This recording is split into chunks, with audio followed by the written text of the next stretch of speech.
Olá, aqui é o pastor Antônio Júnior e hoje eu tenho uma mensagem de alerta para o povo de Deus. Nós vamos falar sobre um pecado que desagrada muito ao Senhor e que tem trazido muita destruição no nosso meio.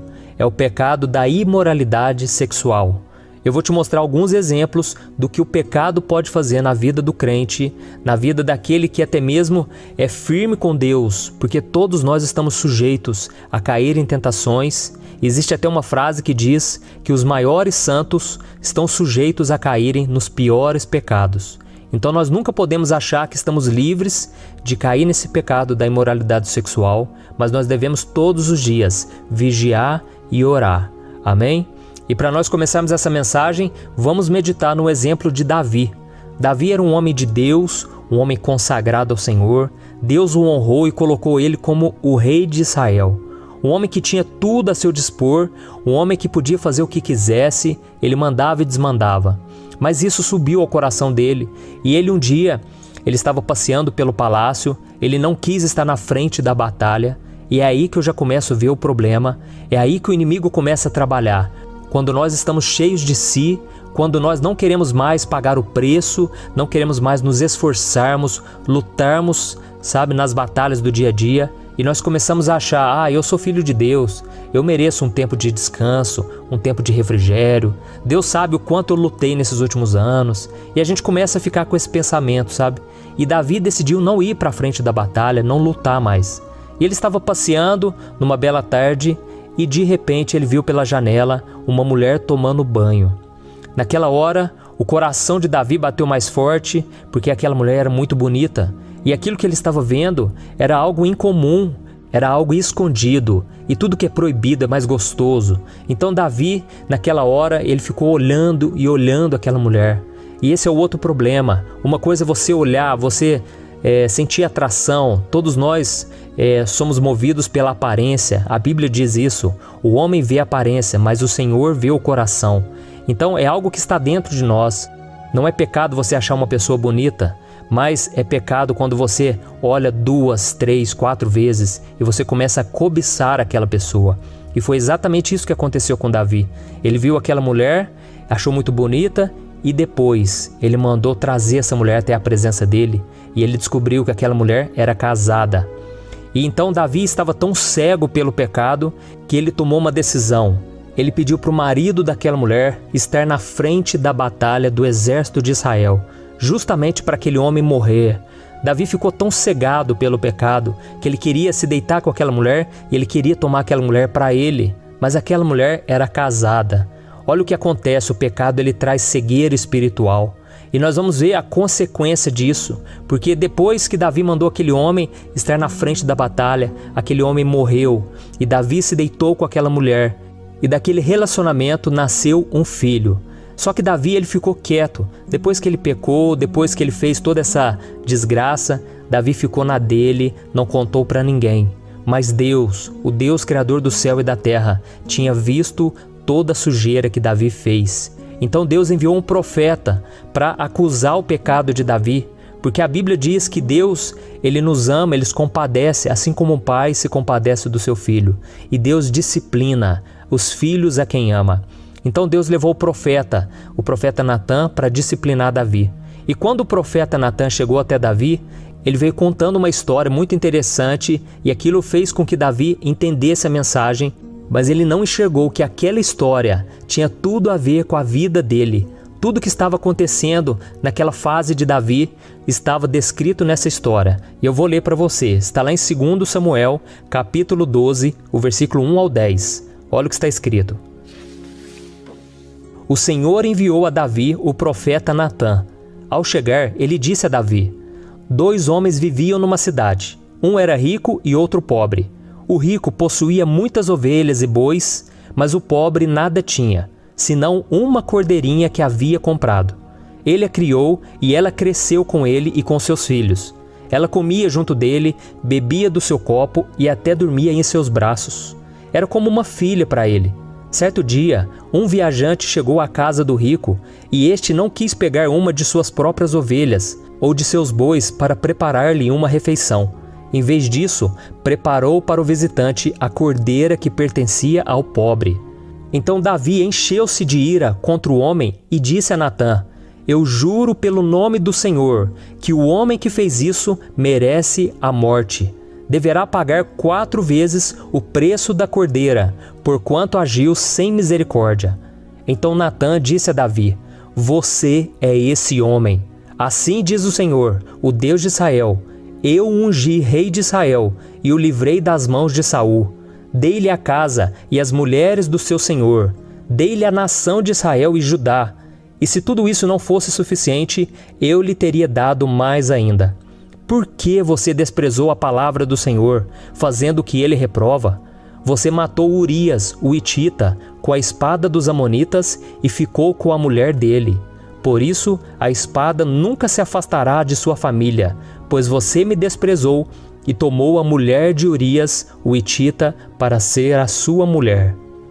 Olha isso, irmãos. Naquele momento, Natã contou aquela história de um homem que era muito rico, ele não precisava de nada, mas quando chegou um visitante na casa dele, ele foi lá na casa do pobre e pegou a única cordeirinha, a única ovelhinha que aquele homem tinha e matou.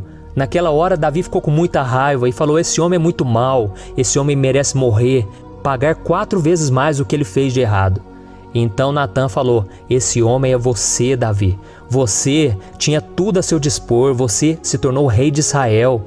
Deus fez maravilhas na sua vida e mesmo assim você foi lá, pegou a mulher daquele homem, um homem simples que amava a sua mulher, um homem de família, e você ainda mandou matar aquele homem. Olha que coisa terrível. Por causa disso, Davi, agora a espada não vai sair da sua casa, vai vir desgraça.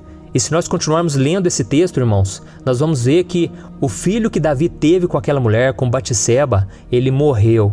Então foi um preço muito alto, sabe? E é por isso que eu resolvi gravar essa mensagem. Eu conheço irmãos, pessoas que são da igreja, pessoas que conhecem a palavra, já tiveram tantas experiências, Deus tem abençoado, mas hoje essas pessoas estão envolvidas no pecado da carne, na imoralidade sexual.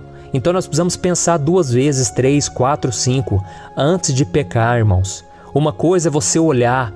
Nós vemos que ali Davi, ele olhou aquela mulher. Seria como se fosse nos dias de hoje a pornografia. Você olha com seus olhos, você consome aquele conteúdo pornográfico. Isso já é algo muito ruim, isso já é algo que te prejudica espiritualmente, te afasta de Deus e você precisa se arrepender. Você precisa lutar com todas as tuas forças, fugir da aparência do mal. Mas outra coisa é quando você comete aquele pecado, você se deita com uma pessoa. Eu sei que pecado para Deus, pecadinho, pecadão, não existe diferença, mas existem sim as consequências que são mais graves ou consequências mais leves. Um pecado de imoralidade sexual, ele pode destruir uma família, destruir vidas, ele pode trazer tanta destruição e nós precisamos fugir desse pecado. Amém? Então pense muito bem antes de fazer qualquer besteira. E nós vamos ver um exemplo aqui também, o exemplo de José. José, ele fugiu da aparência do mal, porque a Bíblia diz que José, ele estava no palácio de Potifar e um dia a esposa de Potifar deu em cima de José. A esposa de Potifar começou a cantar José, começou a falar palavras sedutoras para aquele jovem. Tudo porque o homem de Deus, a mulher de Deus, tem um brilho especial. Nós temos um brilho que este mundo não tem. E nós precisamos vigiar, porque o inimigo quer apagar esse nosso brilho.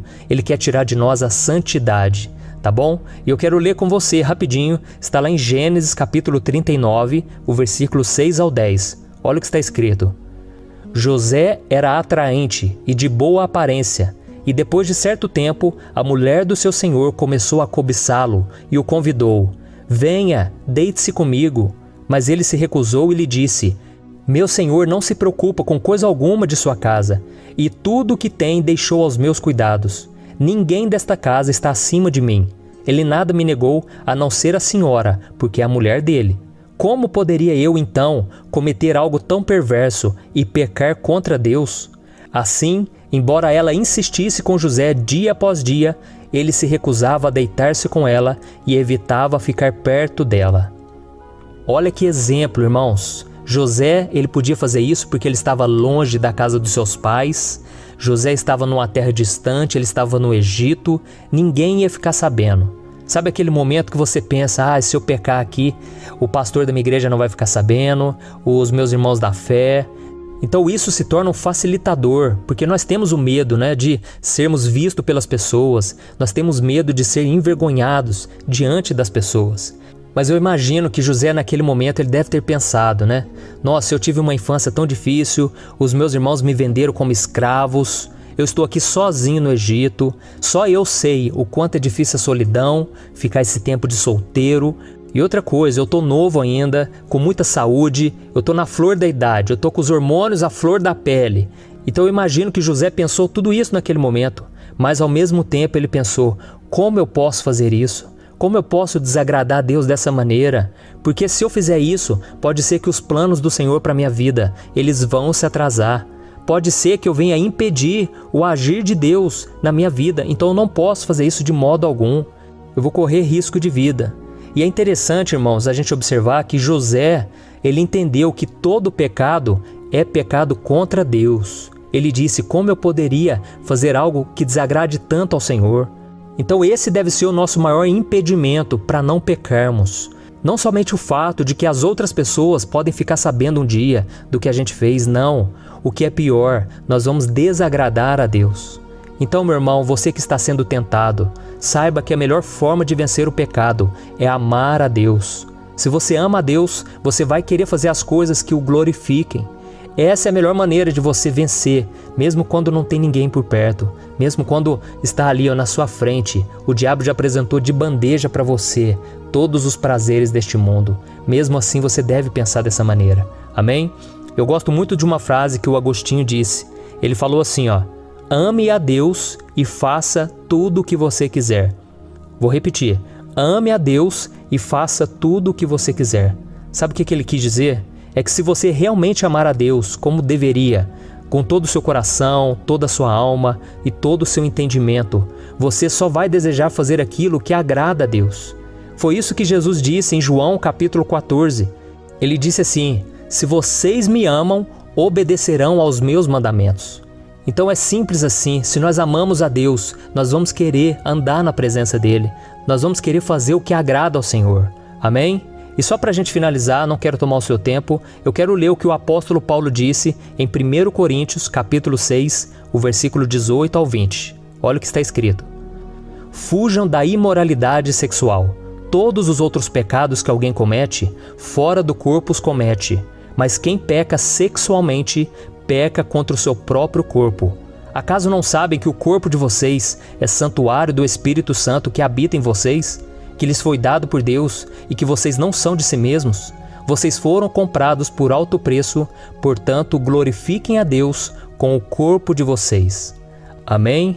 Eu me lembro que essa passagem me ajudou bastante, principalmente quando eu era solteiro, eu estava esperando no Senhor, eu já conhecia a palavra e eu sabia que se eu me deitasse com alguém fora do casamento, aquilo poderia destruir minha vida espiritual. Então eu me reservei, eu vivi em santidade, não foi fácil, irmãos. Muitas vezes eu cobicei, muitas vezes eu caí no pecado da masturbação, foi muito difícil, mas eu lutei e graças a Deus o Senhor colocou uma pessoa especial na minha vida. Eu me casei com a Thaís com 28 anos, virgem, porque antes de eu me converter, eu não tinha tido relações sexuais, eu me converti com 18 anos e hoje eu vejo a importância de eu ter me separado, a Thaís também se separou, nós dois nos casamos virgem.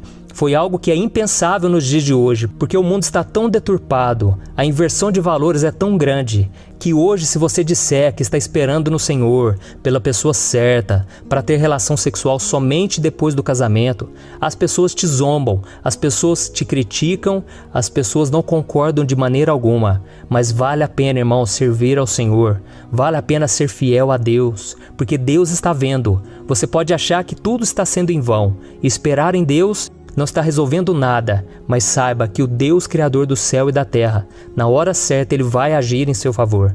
Na hora certa Ele vai atender aos desejos do seu coração, porque você está se deleitando no Senhor. E esta é a promessa de Deus, que se você quiser e você obedecer ao Senhor, você vai comer do melhor dessa terra. Deus vai te abençoar sobremaneira. Amém?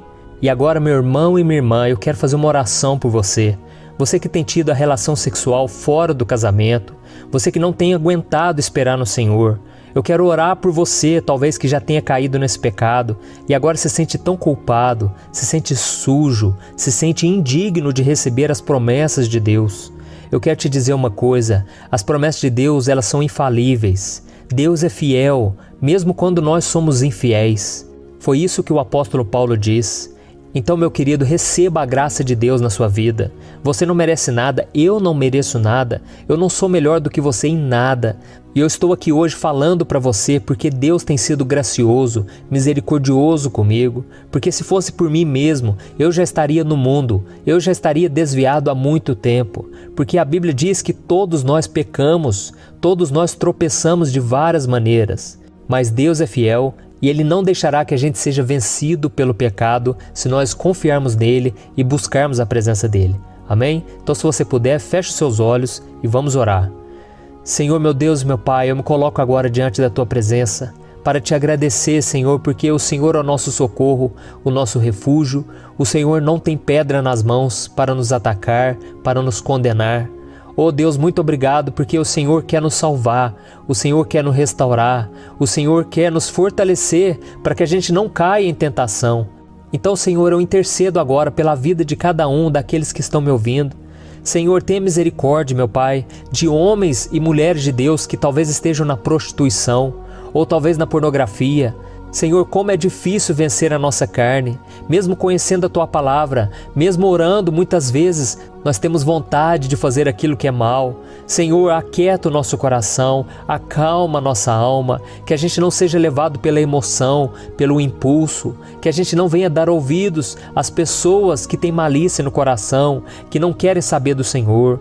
Oh, meu Pai, tantos homens e mulheres de Deus envolvidos em relacionamentos, Pai, que só os afastam do Senhor.